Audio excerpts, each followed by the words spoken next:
Doctor Bennett ഇത് conventional film അല്ല. Convention means നമ്മൾ പലപ്പോഴും ചെന്ന് പല സിനിമകളും കാണാൻ കയറുമ്പോഴത്തേക്ക് കൺവെൻഷണൽ ടൈപ്പായിരിക്കും ഫോളോ ചെയ്യുന്നത്.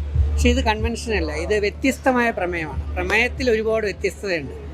ഇത് മാനസികമായിട്ടുള്ള തലങ്ങളിലൂടെ സഞ്ചരിക്കുന്നതാണ്. അപ്പോൾ ഇപ്പോൾ ഇത് കാണുമ്പം സ്വാഭാവികമായിട്ട് എനിക്കും കുറച്ച് സമയം മാനസികമായിട്ടുള്ള ഒരു തലത്തിൽ സഞ്ചരിച്ചു.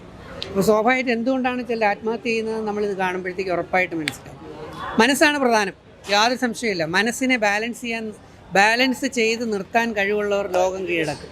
പക്ഷെ പലപ്പോഴും നമുക്ക് മനസ്സിനെ നമ്മുടെ കൈപ്പിടിയിൽ നിർത്താൻ പറ്റാത്ത രീതിയിൽ മനസ്സ് വിട്ടുപോകും. അത് കുട്ടികളുടെ ആണെങ്കിലും ഫാമിലിയിലാണെങ്കിലും ഭാര്യ ഭർത്താക്കന്മാരുടെ ബന്ധത്തിലാണെങ്കിലും ഏത് തരത്തിലായാലും. അതുകൊണ്ട് ഇത് കൺവെൻഷണൽ സിനിമയായി നോക്കരുത്. ഇത് പ്രതിപാദിക്കുന്ന വിഷയം വ്യത്യസ്തമാണ്.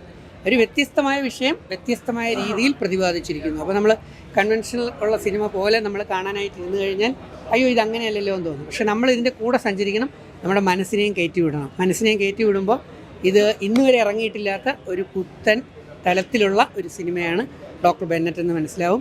എന്തായാലും ടി.എസ്. സാബു ഡയറക്ടർ ഇത് ഡയറക്റ്റ് ചെയ്യാൻ ഒരുപാട് സ്ട്രെയിൻ എടുത്തു.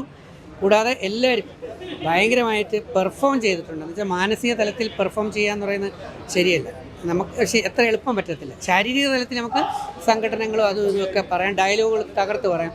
പക്ഷേ മൈൻഡിൻ്റെ എക്സ്പ്രഷൻ ഫേസിലൂടെ വരുന്ന ഒരു തലമാണ്. കാണുക, എല്ലാവരും കാണണം ഡോക്ടർ ബെന്നറ്റ്.